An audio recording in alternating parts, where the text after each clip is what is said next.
Quite a good group if we take it positively, and we can have a really casual talk, so I can stop anywhere. You can ask me anytime things. So my name is Rafiq Swash. I've been doing research in this area for about over 9 years. I'm little bit about myself. I lecture in digital media and 3D imaging technology at Brunel University. I teach 4 courses, 2 MScs and 2 undergrad, BH and a BSc. The reason is quite different range. I'm the only one in the university who can teach 2 different disciplines, digital design as well as computer engineering, because I'm a computer engineer myself. I work quite a long time in the engineering in the computer science related area and industry. Here a little bit, I work as a senior software engineer, system architect, tech lead, and implementation manager and technical architect. So my research always been really algorithmically driven. Programming always helped me to solve things effectively. So I'm going to talk about, this is the scope of my presentation, little bit 3D technologies. If we have some people out of the area really focused from coming back from computer science or algorithmic or programming background, so we can talk about what is the available technology in the market now and how they are, and then I'll talk about the 3D imaging principles. We have a various type of different imaging, and then I'll focus on holoscopic and acquisition, processing, visualization, eventually computer graphics, which will need you guys in the area of computer graphics, how we can power that up to address the limitation of today's imaging sensors. And then we can see what are the other application areas, and then we'll have some question time. Can I ask how many people from imaging background? Okay, so everyone is from programming. Okay, great. So yeah, yeah, they're my PhDs. So today, holoscopic, hologram, holographic, all 3D has been quite used widely, and there are some areas they have misused the terminology to misleading, like transparent displays they call holographic display, and it's not really holographic. And I'm gonna little bit talk about today's thing. I mean, we are getting more wearables, and even if you look any of this wearable, like the Meta Vision that I think they are still due to launch, the left-hand side, they talk about hologram is now touchable. It's not really hologram. There's a stereo cameras, flat screen. It's not really hologram, okay? But I just want to make sure that we're on the same page. All existing 3D displays we have in the market, that is glasses free or with glasses, all of them uses the human eye. There's a left image and right image, that we focus on the image. So as soon as we look at the screen, our eye taken control by the display. So even if I'm looking at the display in that end, if I'm looking here, they can push the image up to my here, so I can go have a cross eye.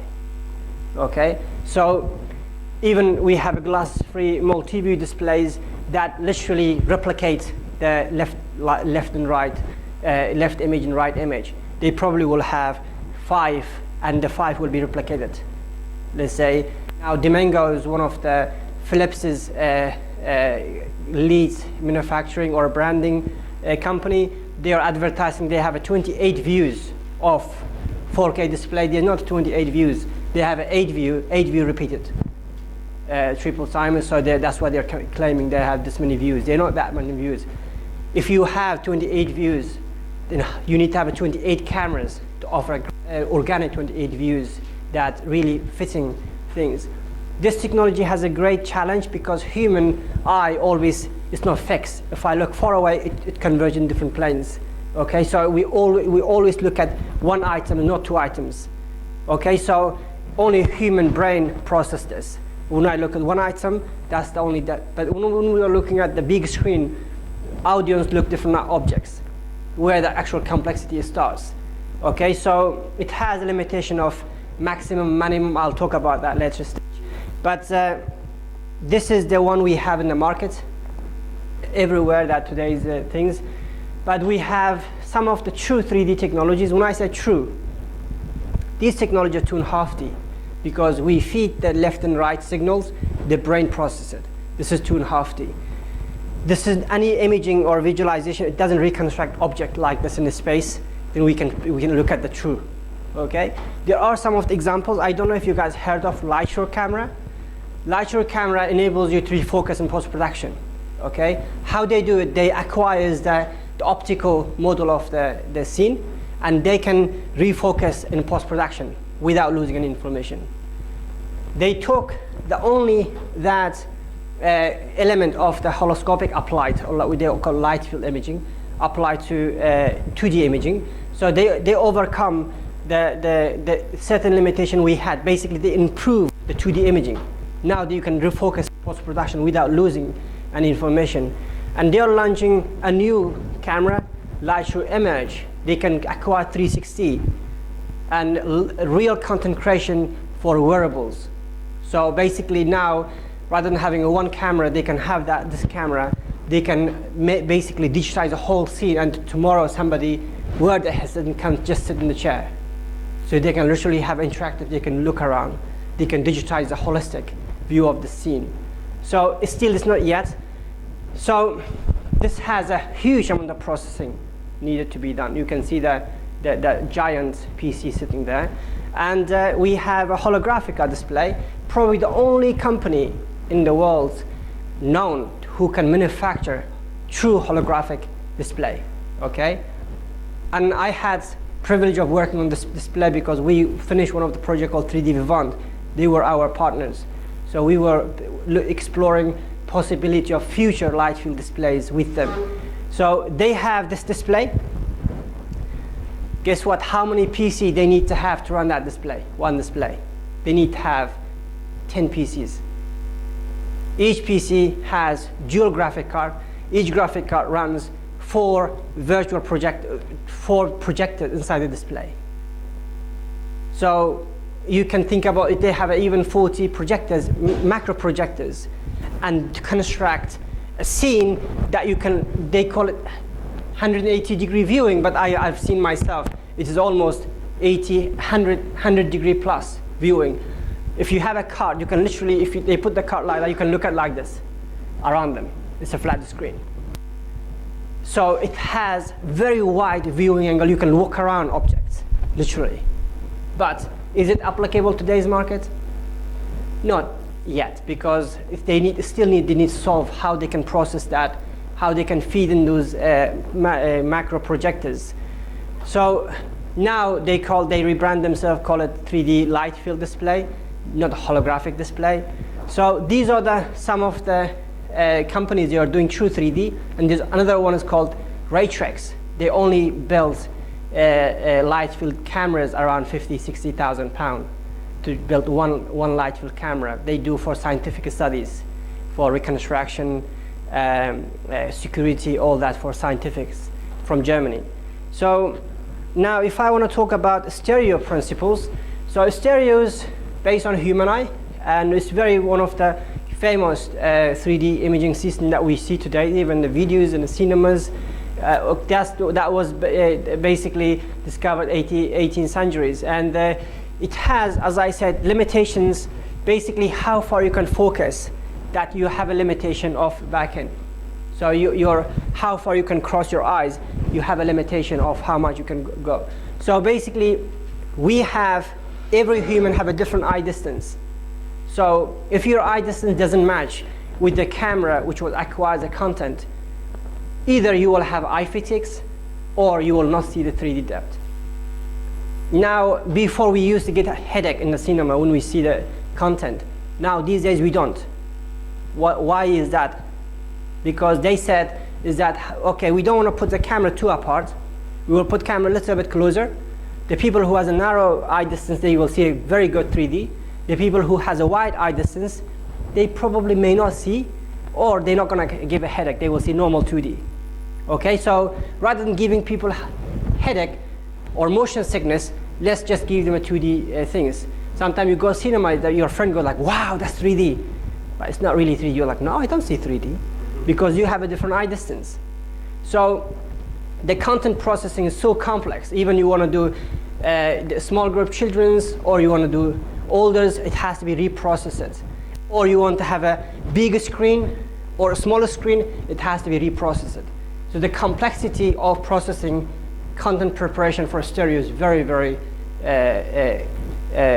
expensive. So this is one of the reasons that community is still seeking for a solution. What will be the next step that will be more robust about give us a more a realistic viewing. So we call it auto-stereoscopic, which doesn't require any glasses to see. Okay, that combines based on human vision. So multi-view displays that use a lenticular sheet to project left image and right image to even high is also classified as auto-stereoscopic. One of the better about auto-stereoscopic, it gives you a motion parallax, so you can move around when you look at object. That's the motion effect of 3D that we feel that in real life. But in a stereo, we don't have that because there's only two pairs, or two images, one pair of images there. So what we want really, we want to have something like a fish tank. So when we have a display in our house or in our room, it should look like we should perceive effect like a fish tank. It shouldn't bounce to our eyes or create some bad effect. It should be really volumetric, and we can see that 3D there. Or someone sitting there, they should see a different type of scene, and if I see from here, they should see a different scene. So look like a fish tank. So we have a different principle that can offer holographic. It can offer that, okay, that can even reconstruct the complete continuous the 3D scene, but it's very expensive. As you said, we need to have a powerful PC to run. Is it applicable for home entertainment? No. If it's applicable for military visualization or medical visualization, yeah, probably yes, because they don't mind putting it too much investment there. And we have a holoscopic, which also known as integral image or light fields, and the different titles. And multi-view system, which uses the multiple of more than 2 views, left and right, or you can use 4 views, and to offer auto-stereoscopic perceiving 3D. And we have a compressive 3D display, also known as tensor. MIT invent this based on light field imaging. They said, because we don't have a very high resolution LCDs, how about if we use the light field content and extract the frontal view, transparent, and middle view, and all the layers, and put the transparent LCDs and make a really spacing between them, they can see the reconstruction. Basically, when light field images, when you take an image, it slices the scenes like that, different scenes. So they said we can put this stack of LCDs to play back multiple things. So they just prove the concept. It is possible, but we don't have that much power. We're working about how we can reduce the power. So we cannot have 5 LCD running on one display to see a 3D. That's not really acceptable. But this is another option that we have. Today I'll focus on holoscopic. So holoscopic mimics the fly's eye. Okay. So when you have a scene is literally sliced in a different slice. So the number of pixels behind each macro lens, that defines how many layers you will get, how much refocusing you can get. So if you look at the fly's eye in details, you have a macro cells that each of these macro cells is equal to our one eye, because we have a very high resolution eye. 2, they have thousands of very low resolution eyes. So they perceive the layer, true optical model of the object, okay? And then they use the same macro lens array to reconstruct back, okay?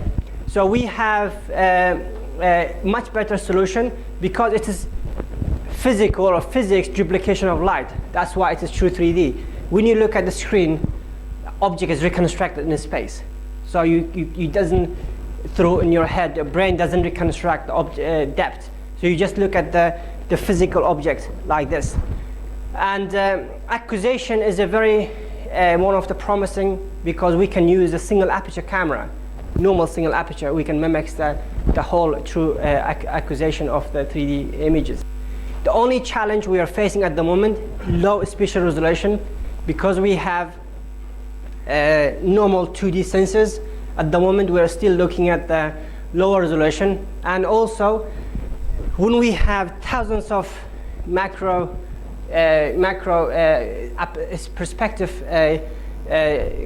eyes, and if we want to render the computer graphics, every individual of them has to be rendered separately and then put them together to construct one single image, which today I'll talk about that, how we can overcome that problem. We don't have to wait 3 days to get one image out, okay? So if I just give you a principle of it, so we have lens array and the display, and we have, this is a recording, we have a lens array, and we have a CCD or CMOS to record it. So this literally CCD image the back of the lens array, and we have a 3D scene, or let's say the object in front of it, and we have to use exact the same lens aspect to here to construct back. So now one of the limitation of light fields is if you have a one camera, if you want to see that camera content, you need to use exact the same spec on the display. So every display should have its own camera. So you cannot use like normal image, like we take a 2D image, we can view any type of display, Dell display or a Samsung display or a Sony display. It will not work like that. So it has, in order to that object to be reconstructed, it has to use exactly the same lens aspect. So this is one of the main challenges. There is ways of that we've been doing resampling, that there is ways of achieving the different spec, but this is the original, the principle that the playback has to use exactly the same specs. If you want to think about how acquisition done, is that Stanford University been doing that, apply that array of cameras. So you have, when I'm referring to a macro lens array, each of the macro lens array is literally one camera. Okay, we use a virtual. We divide one physical sensors into thousands of virtual sensors like this. So each of the sensor give us one perspective images. That perspective, that each of them work together to construct one scene in space. So in this case, we have around 80 pixel by 80 pixels behind each one macro lens. And now, by looking at that, we said, oh, hang on a minute, there's a lot of repeated information. We can compress better, and we can recreate better. We can create the virtual images in between. Yeah, this is possible. So if you want to have playback exactly the same way, we have an LCD or normal LCD, we have a macro lens array that playback construct object in space. So we put this image to a display. We use the same exact lens array to reconstruct back the light field seen in the space. So this lens array we put in front of that has to be exactly the same. Okay, this is one of the main limitation of light field. That's why we don't see yet the light field monitors. Still, researchers are working how we can overcome reformatting, conversion of the different type of things. And there's a way of doing it. I'll talk about some of them today. And it is quite scalable because there are different type of macro lens, hexagonal, spherical, square, okay, for omnidirectional, that you can go upside down and sideways, okay. One of the limitation of omnidirectional is still horizontal and vertical number of pixels equal. So if we have a 10 pixels that way, we have a 10 pixels this way. So because in real life we want more in horizontal direction compared to vertical direction. So there is one of my students doing research about trade-off the resolution from vertical to horizontal. So we can improve the horizontal resolution by losing the vertical resolution by doing different triangulations. And we have unidirectional. Unidirectional has own drawbacks because you have horizontal resolution divided by the number of lenses that you're using, divided by the number of pixels that you have behind each lens. So this way become a 3D, this way remains as a 2D. So you have unbalanced pixel aspect ratio. Okay, so there is, we can improve this one, achieve a square pixel aspect ratio by rotating the lens array or a sensor. There's a techniques But if I want to just quickly show you how we can go elemental image or a viewpoint image from that and this, it shows you here. So viewpoint image, if you look at here, if we have one ray behind each macro lens, is orthographic. Okay? The main difference, because there always is a question I'm being asked, is that what's the difference between multi-view and holoscopic or light field? Both has a lens array in front of it. But the difference is multi-view has perspective viewpoint. This has an angle in multi-view. In orthographic, in the holoscopic, it has orthographic projections. So it's literally flat. Because in order to reconstruct object in space, it has to be orthographic. There's no angle. It doesn't have an angle. So if you notice this ray, the red, is all it has no angle. All there's all 90 degrees. So in order to extract the viewpoints from omnidirectional, you just pick up from exact the same location pixel from under each lens. So if I pick up pixel 1 of lens 1, pixel 1 of lens 2, pixel 1 of lens 3, that will give me one orthographic viewpoint. Okay, so unidirectional the same. So I just need to pick up the same index location to create one orthographic viewpoint. This is now viewpoint of one angle. That's orthographic. Each of the images, this image is perspective. So we have elemental image perspectives, and we have a viewpoint image orthographic. Now, we can go apply super resolution, converting orthographic viewpoint into perspective images. I'll show that in the later this presentation, how we can convert, how we can extract or render stereo images from holoscopic images. So this is one of the original camera which was built long ago by National Physical Laboratory and the Hatland Physics and Epigym. And initially I work on this camera. I joined the team. They bring the big camera, this one, and they give me the paper saying, "Can you reconstruct this?" I was like, "What is this?" And I went to my office. I was looking at the thing and the big camera. I spent probably a month without knowing anything. You know, I said, I want to see something. Sensors there. It's no sensors. It's just big optical models and things. How we can go about. So there is basically film lens arrays there. We have a normal Fresnel lens there just to keep massive one, and we can record it from there. So from this camera, we push to this camera. We built the adapters for a Canon. And this has, the reason it's cheap as long, because we have Rayleigh lens to basically shift the image, fly's eye image from here to a sensor. Otherwise, we have to open the camera and put the fly's eye sensor on the CCD or CMOS of this. So we said, you know what? We're going to use the Rayleigh lens to shift the image from the holoscopic sensor to a display, because then we can change in the research phase.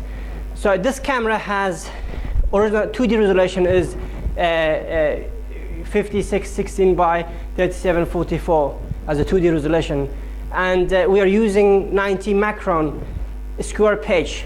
So we'll have around 29 pixel by 29 pixel each images. So in total size of, we will have 193 by 129. So we will get 24,897 elemental images. That elemental image is perspective images. So this camera gives us 24,897 eyes image like we have. That works together to construct optical scene. So if we want to do computer graphics, we just need to have that many rendering stages to get one image. So it's not really feasible to apply that for computer graphics.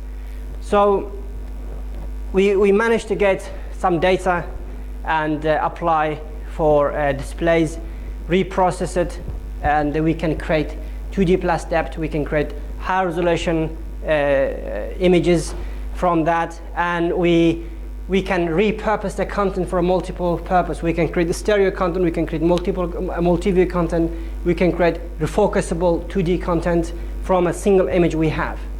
So we said, okay, how about we can use one camera to create scalable content? So it will come with the software. We can use the camera to create different type of content at the time. So if you look at the images, you will see, this is my image, my face. You can see we can achieve angle of 30 to 40 degree. So idea is that we can create a 3D model with angle of 30 to 40 degree from a single image. So it is possible to take a single image and try to print it out on the 3D printer. Okay, depends on how much angle. So the angle with depth, always you have to trade off. If you want to acquire more depth, you have to lose the angle. If you want to get more angle, you will have to lose the accuracy of the depth. So there is some trade-off. So we can, if you want to create the viewpoint image from this, it's going to be very low resolution because each macro lens array gives you 1 pixel. So if it has 100 macro lens by, let's say 50 macro, it will be 100 by 50. It's not going to be even that. So we have to apply some super resolution. So we can apply the super resolution shifting integration, one of the famous one. What we get is that when you look at the scene, each of them is 1 layer. So what we do is that we create 1 viewpoint, and then we shift 1 pixel or 2 pixels, depends how much we want to, which layer we want to bring in. So if we want to focus here, you will have a different shift, and if you want to bring it there, you want to get different shift. So we add and integrate. So you get higher resolution image. From that, we can push that different displays. So this is the demo. We can get multi-view content, so you can see different baselines image from the single image we captured. And we can have CT scan image, virtual content that we can push using virtual cameras. And you can see normal CG content. You can see the actual the globe look like inside the hand with the organic parallax thing. And here you can see my hand looks like inside the thing. So we built a different pixel mapping to prototype a display, and we also process the content from the camera to the display. And there is much other processing we've done about segmentation and depth sensing areas. And then because field of view for the camera very small, so we have 1 2D camera, we divide by 3D, so the field of the angle, the wide angle is very small. So we thought, how about panoramic shooting? How about we can stitch apertures? So we can have a camera and just we can rotate around, and that can capture the whole thing, 1 camera. So we thought we try to do some stitching in this lens array. So it's not straightforward as we will do stitching in the normal 2D. That 2D is all about visual matching. You extract the features. It can be applying different sort of low-level features, textures, or any type of things, and you try to stitch them. In 2D is possible, but in 3D it's not.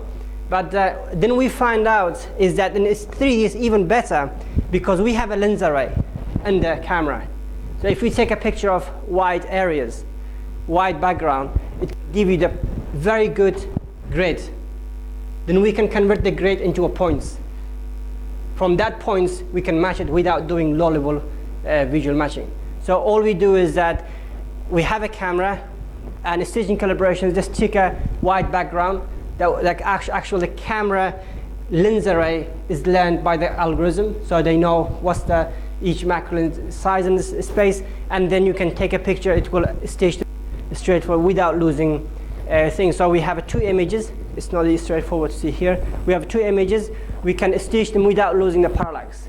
So both visual matching as well as the depth matching we can. Otherwise, if you don't stage them correctly, the scene will not reconstruct. It will be scene broken because all the lens array has to have exactly the same angle in order to do so. We have a camera 1, camera 2.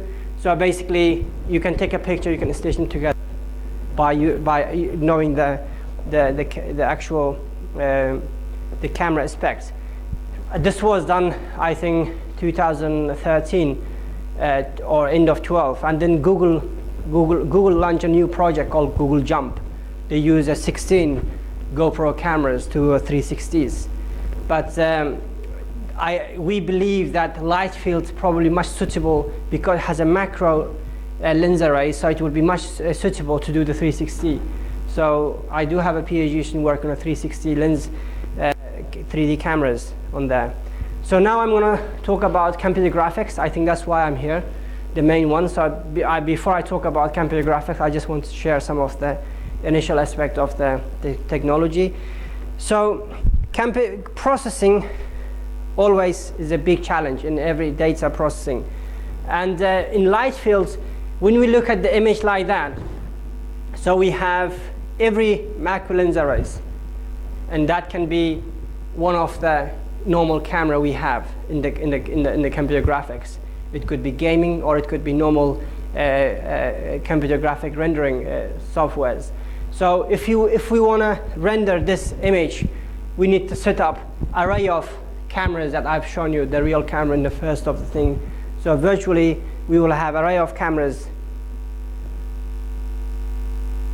like this, and then each of them has to be rendered separately and then put them together to construct one image in a computer graphics. That's the classic way of doing holoscopic computer graphics, and it's going to be very, very expensive. In no way it will be applicable for interactive application, let's say 3D gaming or a medical image visualization. So we thought it has to be some way of going about this content. And I'll just give an example.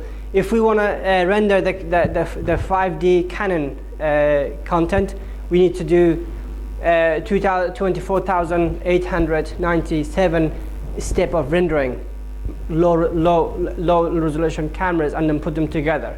So this is no way we will be seeing that in the real world interactive applications. Then this was patented by BBC, I think 2004 or 5. They look at the macro lens array structure only for unidirectional. If you look at the orthographic views, so they said, okay, we can use the computer, the virtual cameras with orthographic projection type to render the viewpoints and interlace them together after the rendering the viewpoints. So we have let's say we have a 5 macro lens array, and normal we will do 5 times rendering. And we have a 3 pixels behind each macro lens array.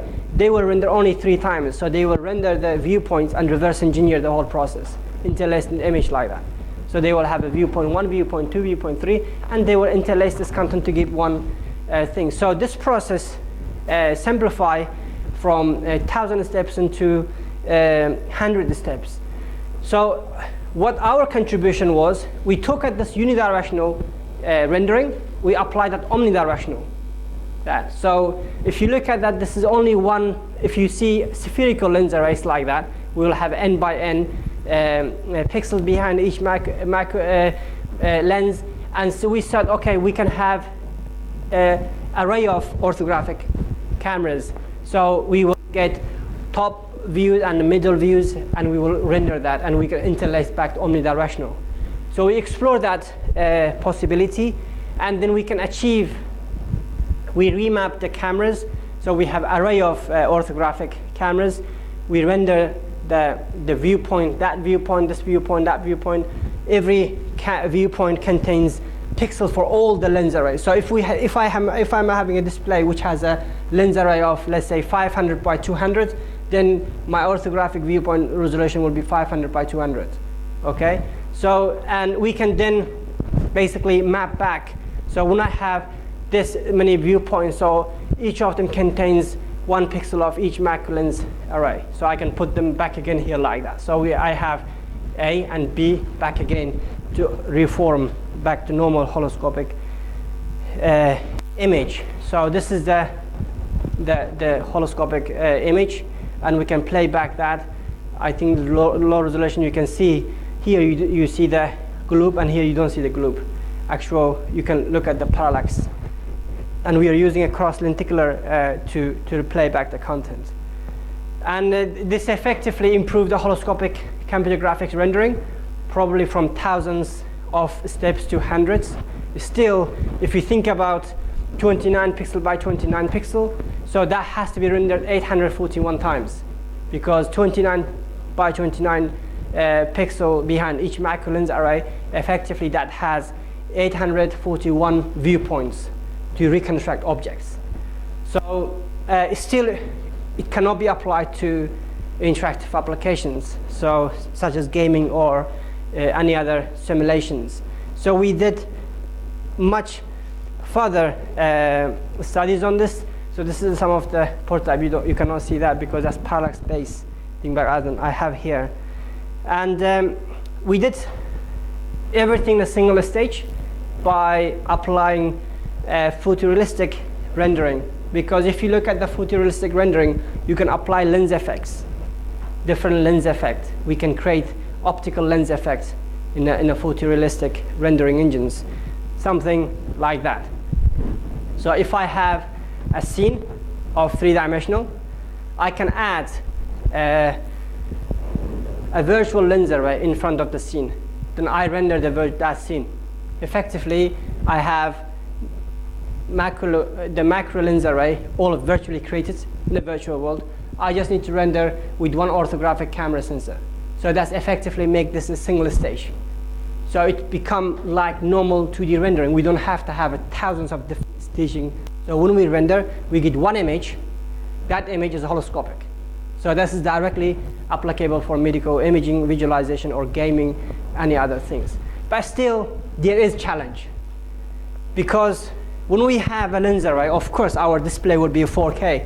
There will be a macro lens array of, I don't know, 1,000 lenses by 500 lenses. So if you do 1,000 multiplied by 500, there will be thousands of lens arrays. So by the time you put that in every single frame in gaming, particularly 120 frame per second, they're going to be time consuming. So this is a challenge at the moment, but we have way of because you can parallelize the whole process. So you can create small chunks that everything happens in parallel. But still, this is a single stage that we can achieve using normal constructive solid geometry. Ultimately, we can create basically any type of lens aspect, square or spherical or hexagonal, that we can construct that effect. So we have, let's say we have a 3D scene, we can create this shell in front of the 3D scenes. And then we have orthographic type of camera that we render that shell. And that gives us image like that. So that's the light fields content happen in a single stage. And this is the prototype display, small display with prototype. You can see the 3D reconstructions. So this effectively make the technology, we can apply that to interactive things. So even though when it takes too much time, we can create small chunks, so all can happen at the same time. So if we have a 1,000 by 1,000 lenses, we can make it 10 by 10 smaller chunks that will run all in parallel, because every one of them is independent. So it's how much you're gonna distribute the chunks, totally scalable. That could be reconfigurable type of the display or machine or device being used. And then that kind of gave us the hope that we can make a light field display for a medical image visualization, taking image from CT scan and run through the virtual camera, light field virtual camera, and put it on the display. So we have done that work. We work with King's College Hospital to look at, in particular, kidney treatments, because if someone has a kidney tumor, so if they treat the kidney tumors, let's say they remove it, in a normal CT scan, it's so difficult to look at how the treatment is going. So they said, how about if we can reconstruct that and look at the light fields, and it will be much effective. So we have a couple of journals I have at the end of the thing, so in this area. And then we apply for some of the other gaming and other interactive applications, the same techniques. And then another area was a display, because display always been a great attention because of the advanced visualization. So anything that we can do in a computer graphics and cameras, if we don't have a display, it's always be difficult to get the technology out. So we work on a display.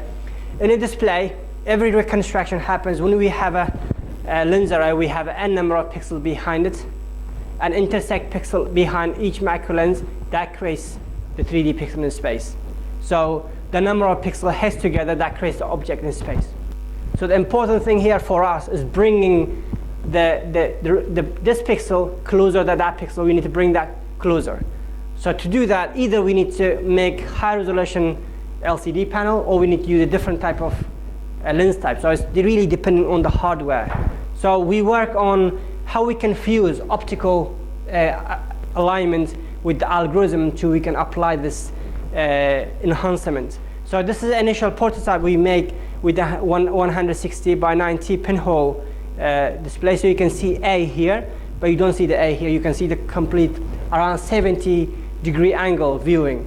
So it's quite low cost, so compared to any other light field display. So with this kind of display can be made around 150 pounds and things. So then we work on 3D pixel mapping.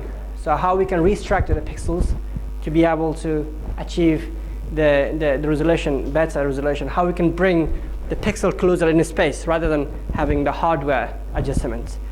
And then this is our first thing. So first we look at how we can separate RGBs.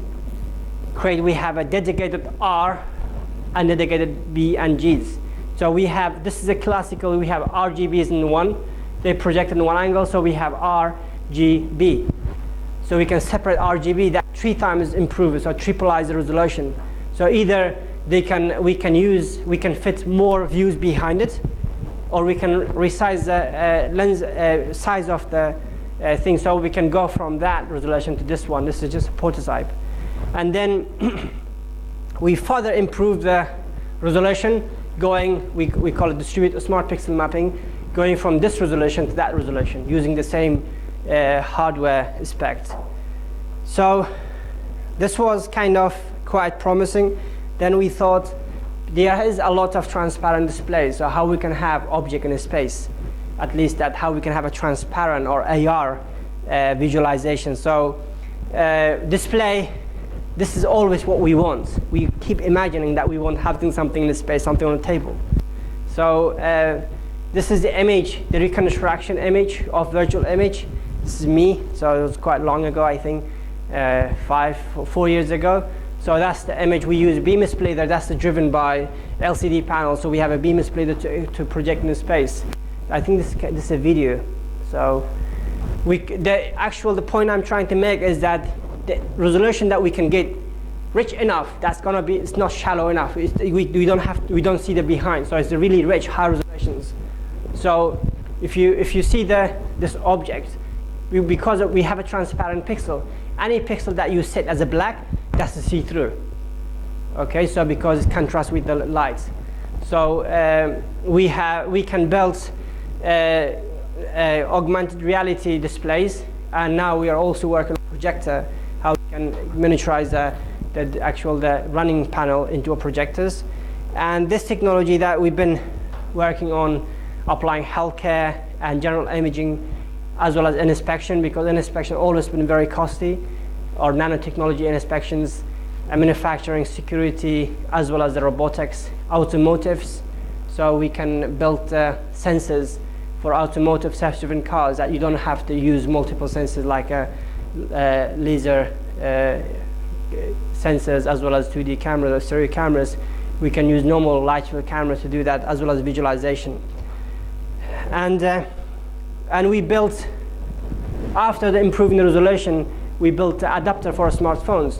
So rather than buying 1,000 or 500 for refocusing cameras, we can build adapter for the smartphones that can refocus content from a smartphone. You just buy the lens array.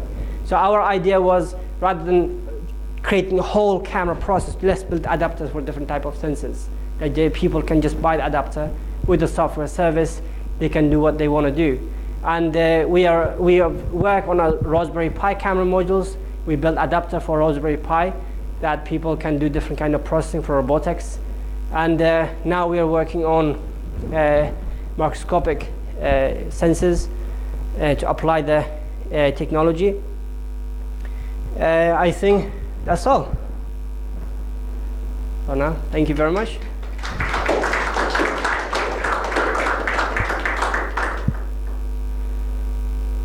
Yeah. Where are people looking to apply holoscopic? I mean, the area now what we are working on is that content creation. So because they are used at the moment 2 cameras, or even for stereo. So one of the interests that we have from India movie industry, so building cameras for basically 3D content acquisition, and also automotives, because at the moment self-driven cars, so ADAS works, they're using multiple sensors, laser sensors, 2D stereos. So they say, okay, how we can simplify down that one. So still that application area is,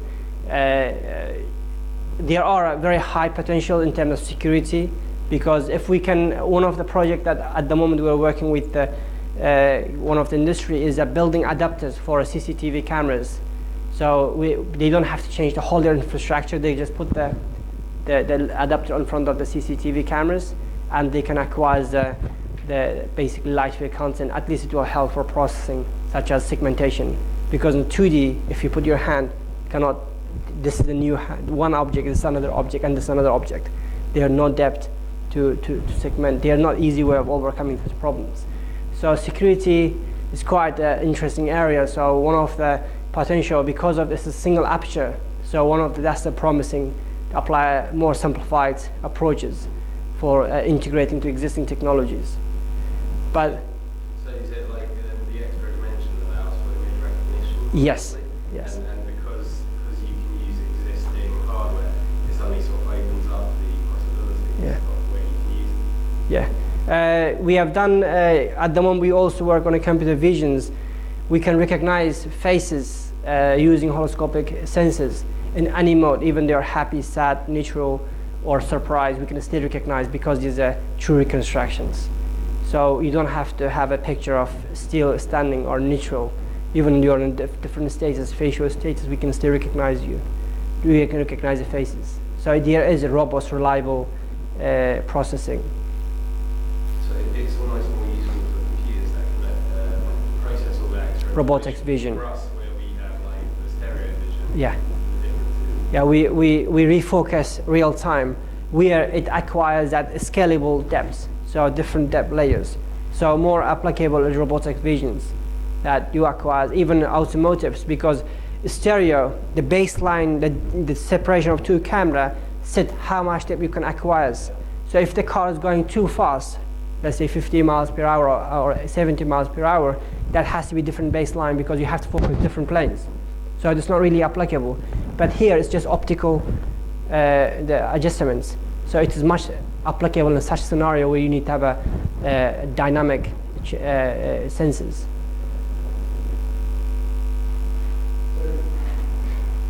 What sort of resolution do you actually need to achieve for a very you're talking about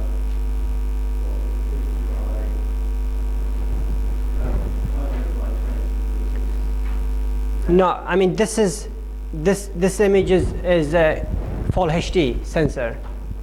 So this display, we have prototype. It has LCD is full HD, so 920 by 1080 pixels, and we have 9 pixels behind each, 8 pixels behind each lens.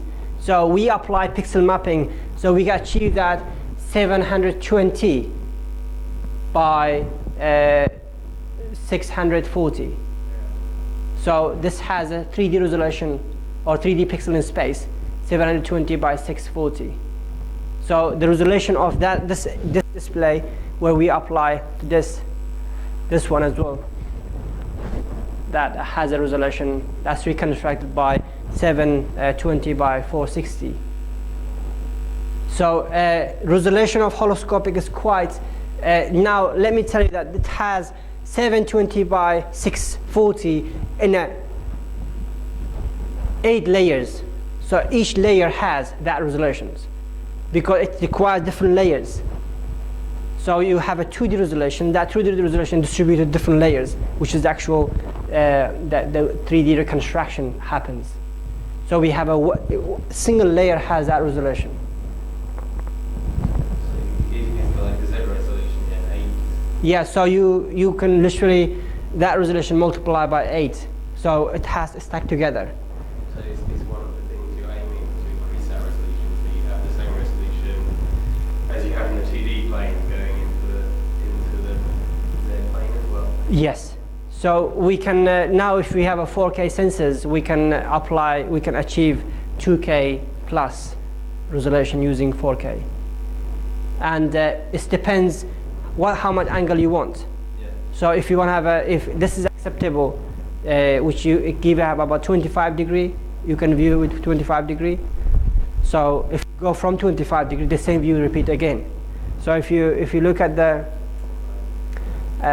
this demo I was showing before,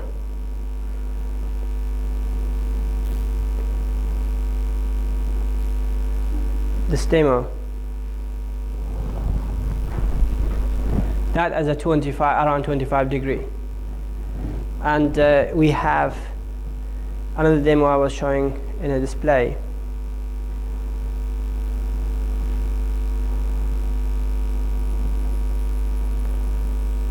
This has around 70 degree. You can see A here, but you don't see A there. So how many levels do you have in that? In this case we have 10, because the resolution is 1600 by 90. We haven't applied any pixel mapping. It literally you have a 160 by 90, 10 layers that reconstructs. So what when I was talking about the compressive display, what MIT did was MIT put physical transparent LCDs to construct that. So they said, okay, we don't have one LCD to give you very high resolution. Let's have a low resolution LCD, put them together by distancing separations, and we can computationally extract each layers. So that was their aim at the time. I guess what we're looking for is where will we be in 5 years' time? Is this going to impact on the application? Yeah, I can. It looks great, but I can say two areas. One area that we will see light field applicable in robotics. Okay, self-driven cars, which I'm actively involved now with self-drivens. And also medical data visualizations. So because medical data visualizations are quite interesting, and we can process real time pushing from medical data to a display, and it gives you a better visualization for surgeons as well as for the patients understanding the medical data, CT scans. So that's going to be one of the nearest area. Another one would be the gaming. So because people don't mind paying extra amount of money to get a better experience. So because our research, we can process one type of content for a multiple we can process the actual holoscopic content, 2D, stereo, multi-view. So what we are saying, we can build a game using holoscopic cameras, and then mapping will be in application layers. So if you open the game using 3D display or a 2D display, the game will adopt the display itself. So we will have a holoscopic rendering in the backend as organic, and then pixel remapping will be in the application layers. So where we can overcome challenges, and today we are getting complex different devices. So there is a clear problem to be solved at the moment in the device. Now we are getting 3D enabled phones. So game companies, I came from gaming background, game companies have a huge challenge managing the game productions. So licensing different builds, managing different builds, always a great challenge. It's very costly for them. So building the game for bigger screen, smaller screen, 2D and 3D, different type. So in here, that if you guys, programmers, can come up with fast processing, processing, is that mapping from holoscopic image to any type of display, 2D or 3D, and then all the games can be built only using one camera module, and then it can be adaptive in an application layer.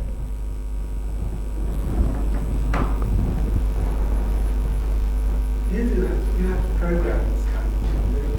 Yeah. At some stage. What sort of techniques are you using for programming of this kind with a resolution of this kind of holoscopic? Yeah, I mean, I came from industry, so I always been using Java and C++ and OpenGL. Yeah. And if we think about the time to program, we use MATLAB because it has a lot of library available.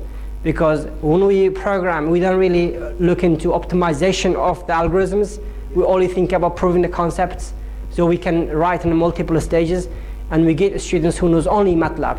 So we have to just use a MATLAB, and we use some students really care about performance and OpenGL. Then we use Coda, NVIDIA graphic cards to do processing. And so far, we've been working on the principle, improving the technology as a hardware level and optical level. Now it is time that we are applying how we can apply the chip, basically the processing, to improve the resolutions. So I was mentioning before is that when you look at the image, like this image, so we have the information you can see here exists in this lens and that lens. Okay, so we can create this here, or we can create virtual images in between. So when we have 100 pictures, 100 elemental image by 100 elemental, we can increase that 200 by 200 by just creating one virtual image between, just image-based rendering techniques. So if you want to apply it in real time, okay, probably may not be suitable. But if you want to do a post-production, you have your camera, you record your images, you came on a computer, you apply, probably take a half an hour to process, but still you can give a very high resolution images. So this way that will be applicable. So we use various type of programming to do it. We care about what are available algorithms, how easy to implement such cases. So majority of students use MATLAB because easy to program, and but I'm involved in writing Pythons because Python has a lot of library for signal processing. I also teach Python for the video processing as well, and I'm literally fussy when it comes to using different libraries. So I jump to easy way of doing things.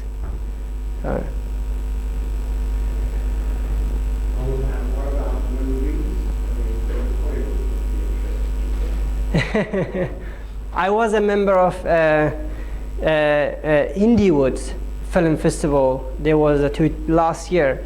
I was judging on their 3D film effects in India. The Indiewood is basically international version of Bollywood, Indian versions. So I had a couple of networks from Emirates. So they put me together. They said, "Would you be interested to go back to in Indian markets?" I said, "Well, I don't speak the language, but I can certainly go ahead and try." So yeah, I went there. I was quite surprised how they can create content, 3D content, without knowing a lot about 3D effects. So I was looking at the made 3D movies. It doesn't have a really justified depth. Depth wasn't consistent. You know, it was all over the place. There's too much depth, less depth. There's a depth budget in the stereo. They had no idea. And I was telling them, every time you make a movie, you need to have somebody who can look after the depth budget. So you have a certain depth you can use. Don't go over that depth. You know, you cannot create the wow effect. You're staying within that, and the wow will come with you. You know, they want to create that coming out, and they go over their budgets, and they don't know about what screen size it will be. They just generally process the data. So they can look at it in a smaller screen or big screen, they don't really understand the effects. there any applications of your techniques in, say, molecular structure, like protein structure, tertiary structure of proteins, things like that, or is that a bit sort of silly? I think still it will be early to say something for me because of the technology is still on a developing stage. So probably there must be some area that we can apply. So I always say is that we can apply this technology anywhere the imaging can be applicable. So because we use normal 2D sensors, it is nothing added to it. So if a normal visual camera can applicable, then we can apply this technology there. So there is, we are working now, engine lab. They look at the engine performance, like diesel engines, reconstruction, looking at the toxins and all that, the things.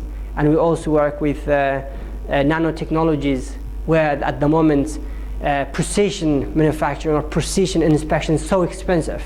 So we are aiming to low cost, portable inspection technology, even for printers, as well as for nanotechnology, like when you have a chip so small, because optically we can amplify that.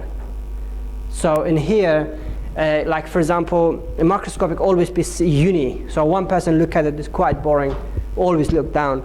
So we can amplify how tiny it is for the big screens. So it's just normal optical amplification, more organic.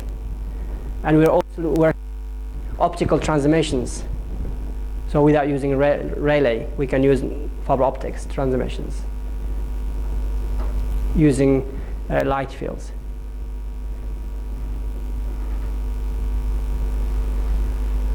Any questions? I was just going to say, it sounds as if you could use parallel processing, Yeah. which I'm from the Fortran specialist group, and there, in the last release of the standard Fortran, they've introduced code arrays as a comparatively simple way to parallelize processing. Okay. And these days, given the number of cores that you can get on chips, gives the compiler will take advantage of that. I'm told, I mean, I have tried it myself, that it makes it simpler to parallelize computing jobs which are suitable. And it seems as if you're trying to work across Yeah. a large number of individual images to separate things back together. This would be a good application for you. Yes.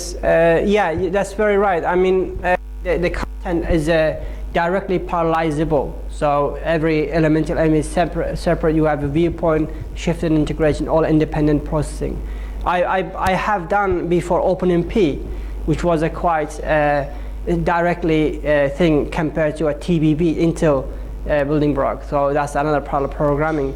And then because we was really sucked in, swollen by the research of the technology. So at the time we didn't have much of time about caring about applying real time. We was looking more at technical perspective of it. But now this techniques, rendering different points, can be a single listed at the same time, because you can, in here you can have 3 core rendering each, and that can be real time. And it make that real time using different NVIDIA card. So they have one NVIDIA card for each views. But I believe you don't have a multiple NVIDIA card. You can get one NVIDIA card to do that, to achieve the high rate. So applying TBB, it requires very expert person who's really been writing parallel programming. And OpenMP I find quite straightforward to apply parallel programming compared to a TBB, because TBB is how much you do parallel programming, it has an effect. If you rewrite the same differently, it will be better. So if we apply to a in an industry, then yes, then that angle will be very much applicable to looking at. And there's a huge research about improving the processing things.